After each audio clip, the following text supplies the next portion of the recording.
Yeah, I agree with you, man. It should be mandatory to get paternity test. You never know. If you're not living with your girlfriend or even if you're living with them, they still find ways to cheat and get pregnant by other people. But mandatory paternity test, I agree with you, OP. I agree with you. 100%, dude. Subject: She baby trapped me and still lost. Hey, true story. First off, thank you for giving regular men a platform to finally speak our truth. I've been a loyal listener since April 2024. I stumbled across your channel during one of the lowest moments of my life. I wasn't even searching for anything deep. I was literally just scrolling through YouTube at like 3 in the morning, trying to drown out the noise in my head. And then I heard a video title that hit me right in the chest. Something about a man who found out the kid wasn't his. I clicked, listened, and honestly, I felt seen for the first time. So here's my story. My name's Christopher, and I'm 29. I live in the Midwest. Decent job, decent life, and I was never one to chase chaos. But chaos chased me anyway. It all started with a girl named Megan. I met Megan on Hinge sometime around late summer 2023. She was beautiful. I'm not even gonna lie. She looked like the kind of girl who'd leave you on read just because she could, but she didn't. She was sweet at first, quick with replies, funny, smart, and down to hang. Things escalated pretty fast. Within a month, we were spending most weekends together, and by month two, I wasn't even seeing anyone else. I won't pretend I didn't see a few red flags early on. There were moments, like when I'd notice she'd turn her phone screen away when texting, or when she'd randomly disappear for hours with no explanation. Once, she fell asleep during a Friday night and didn't text me back until 1 p.m. Saturday. Her excuse? I was drained from work. And stupidly, I accepted it. I ignored the gut feelings, all of them, because in my head, I was telling myself, you're just being insecure. She's just independent. 7 months in, things started to feel off. We had a huge argument after I asked her why a guy commented, "We miss you last night," under one of her pictures. She blew up at me, talking about how I was controlling and didn't trust her. I apologized. Let that sink in. I apologized for asking a valid question. Fast forward to one night in February 2024. We had a rough patch, weren't even really talking that week, but she hit me up saying she missed me, invited me over. One thing led to another. Drinks, food, back to her place, and yeah, you can guess the rest. I take full accountability here. I was drunk and stupid and careless. A few weeks later, I get the message that changed everything. I'm late. I went into immediate panic mode. I kept trying to convince myself it's not what you think. But then came the confirmation text. She sent me a photo of a positive test. My heart dropped. I felt sick. I'm not a bad guy. I wasn't gonna ghost or deny. But something felt wrong, off. I tried to stay calm and supportive, told her we needed to get through it together. But I couldn't shake the voice in my head. This might not be your baby. At first, I didn't even have the courage to say anything. What if it was mine and I came off like a monster? But something in me just kept whispering, ask. So one night I sat her down and said, "Megan, I need to ask something, and I need you to not freak out. Can we get a paternity test when the baby comes?" You'd think I asked her to walk across fire. She exploded, accused me of calling her a whore, said I was disrespecting her, trying to shame her. But through the yelling, I watched her closely, and something in her eyes told me she wasn't shocked I asked. She was just mad I didn't blindly believe her. Eventually, after days of not talking, she texted, "Fine, if it'll shut you up, we'll do the test." And that told me everything I needed to know. If she was so confident, why'd she agree that quick? The next couple months were pure anxiety. I tried to distance myself, told her I'd be around when it mattered, but I didn't want to play house if I wasn't sure. She didn't like that. Tried to guilt trip me into coming to appointments. I went to one ultrasound appointment, but I was distant. She noticed. She kept trying to hug me, call me dad, and I just felt sick to my stomach. I knew something wasn't right. Then the day came. The baby was born in early May. I was at the hospital because I didn't want to be heartless. Held the baby for maybe 5 minutes. She said he looked like me. I didn't see it. I didn't feel it either. There was no connection. I felt like a stranger holding someone else's world. A few weeks later, we got the paternity results. 0% match. Let me say that again. 0%. I stared at the paper like it was written in another language. Part of me was relieved. The other part? Furious. She'd looked me in the eyes, called me daddy, let me stress over money and future plans for a child that wasn't even mine. I confronted her calmly, told her I knew, and that I was done. No screaming, no drama, just done. She lost it, said the test must be wrong. Then she said maybe the lab switched samples. Then came the waterworks, the begging. I don't know how it happened, she cried. It was just that one time, before you came back into my life. I packed up my stuff, blocked her number, and didn't look back. But she wasn't done. Attempt #1, the parking lot showdown. 2 weeks later, she bumped into me at my job. I work at a local automotive warehouse, and she showed up accidentally in the parking lot. She had the baby with her, said she was just in the area. Started crying again, saying I was the only guy who ever truly cared about her. She wanted to start fresh. I told her I'm not playing stepdad to another man's kid.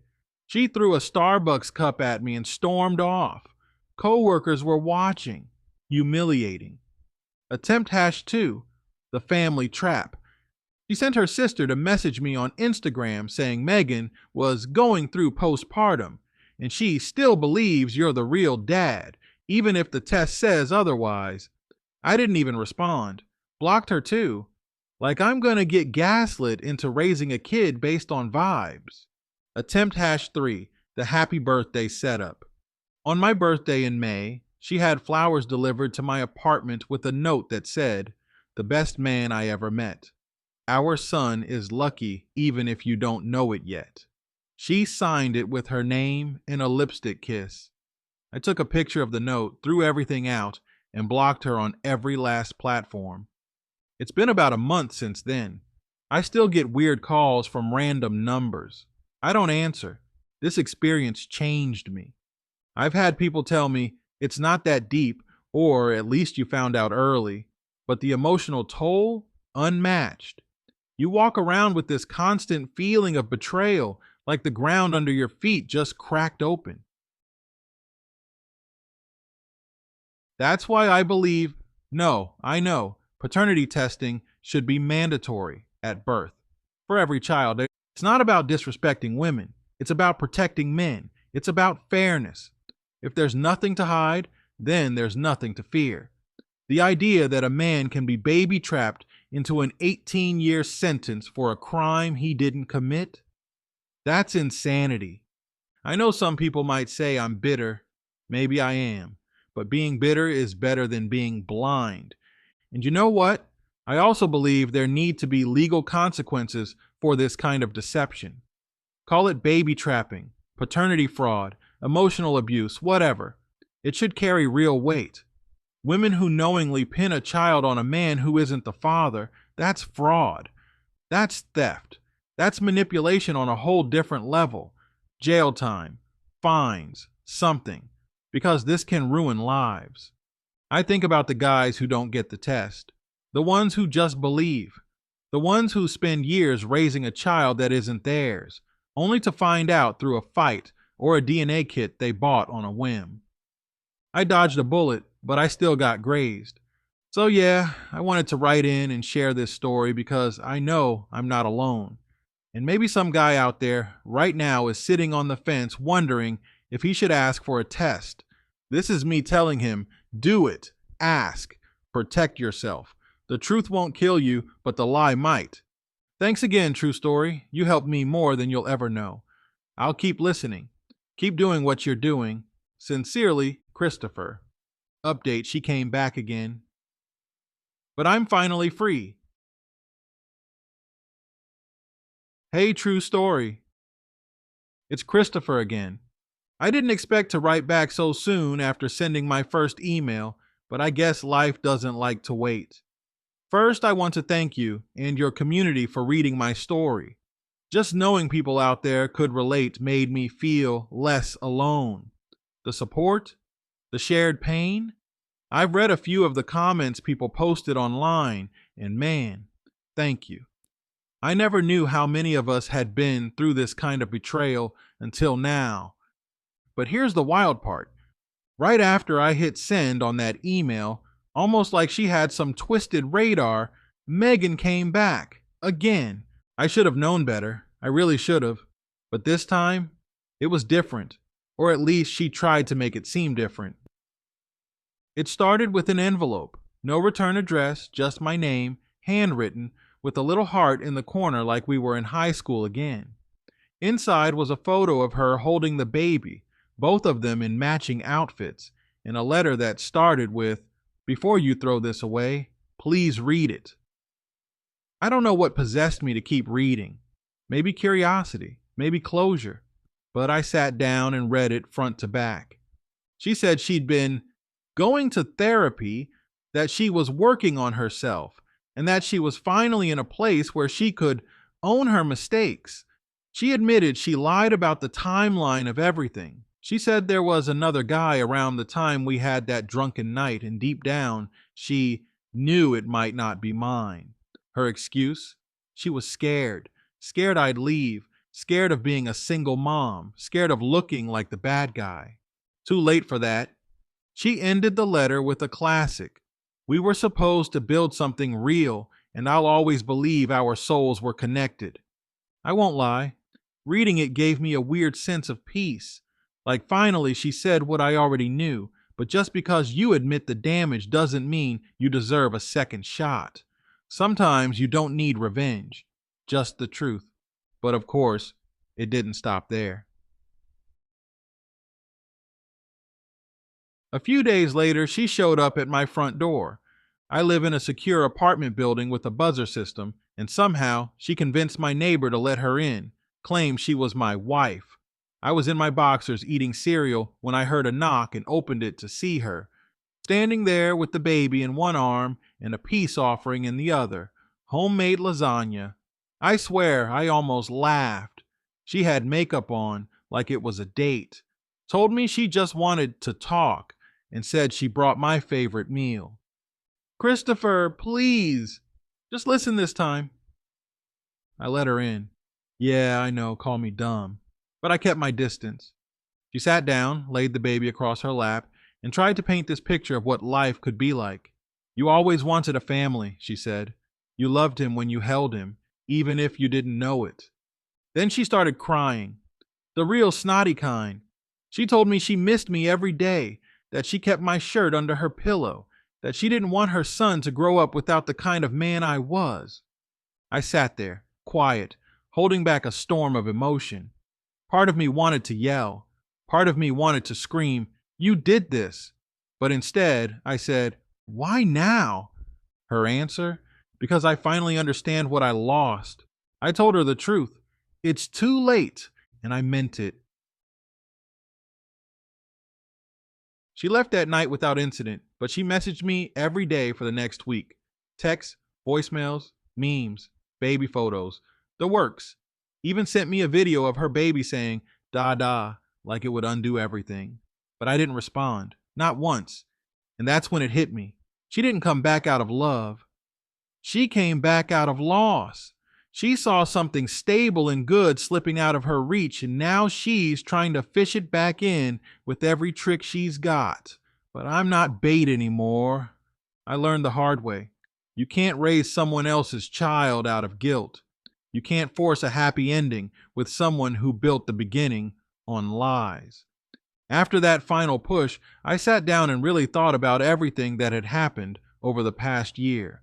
the lies, the emotional warfare, the stress, the self-doubt. And the worst part? How close I came to giving up everything I had for something that was never mine. It's been a couple of weeks since her last message. Maybe she's finally done, or maybe she's just resting before round 4. Either way, I'm done playing defense. I'm building a new offense now, one that's all about me. Because the truth is, I've spent most of my adult life doing things for other people, being the good guy, the understanding one, the fixer. And what did it get me? Trauma, gaslighting, sleepless nights, and almost becoming a stepfather to another man's child without even knowing. No more. Now I'm focused on rebuilding me. So here's what I've been doing since closing that chapter: therapy. Yep, I finally signed up. It's virtual sessions for now, once a week. I didn't realize how much baggage I was carrying until I started unpacking it. Turns out, the fear of being alone forever is what kept me ignoring red flags in the first place. I've learned that love without trust isn't love. It's dependency. Hobbies. I got back into things I let slide when I was with Megan. I started painting again. Nothing serious, just abstract stuff, but it's peaceful. I also joined a pickup basketball league and started hiking on weekends. Funny how being outside makes you feel grounded again. Journaling. Every morning I write 3 things I'm grateful for. It sounds cheesy, but it helps rewire your brain to stop focusing only on pain. One day it's something as simple as good coffee. The next it's I dodged being legally tied to Megan for 18 years. Boundaries. I've started cutting off anyone who drains me emotionally. That includes people I once considered close, friends who said, maybe you should have just stuck around, or the one who said, you could have still been a dad even if it wasn't yours. No, I'm not anyone's backup plan, not anymore. And that brings me to the lesson I really want to share with anyone listening or reading. Stop confusing nice with weak. I was raised to be a good man, respectful, kind, supportive, and I still believe in all of that. But being kind doesn't mean being a doormat. Being supportive doesn't mean sacrificing your sanity. You can be loyal and still walk away when someone violates your trust. You can care and still choose yourself. Men are taught to endure, to take the hits, to man up, and raise kids that aren't theirs. But what we really need to be taught is discernment. We need to be taught that protecting your peace is not selfish, it's survival. To every guy out there, if your gut tells you something is off, listen. If she makes you question your reality, your instincts, your worth, leave. You don't need proof to exit a situation that disrespects you. And women who do what Megan did, who intentionally manipulate paternity, guilt men into staying, or try to rewrite history when they're caught. They need consequences, real ones, legal ones. I said it in the last email and I'll say it again louder. Mandatory paternity testing at birth should be a federal requirement. It's not about attacking women, it's about protecting everyone. If it's the truth, then let it be proven. Why is it offensive to want certainty about something as life-changing as a child?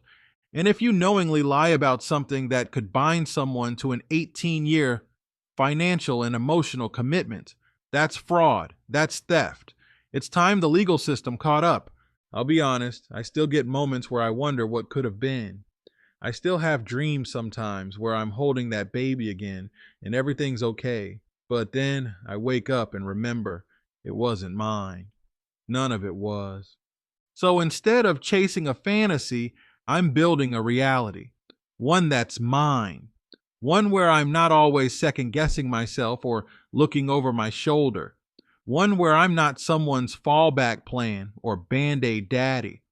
I've got peace now, and that's better than any fake family I almost got trapped in.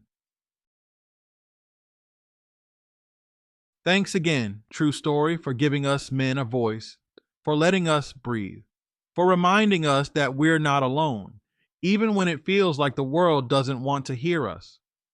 To any man reading this who's in the middle of a similar situation, walk away, get the test, and don't ever be ashamed of wanting clarity. Wanting truth is not toxic, it's necessary. Take care of yourselves. And if love finds you again, make sure it comes with peace, not panic. Until next time, Christopher.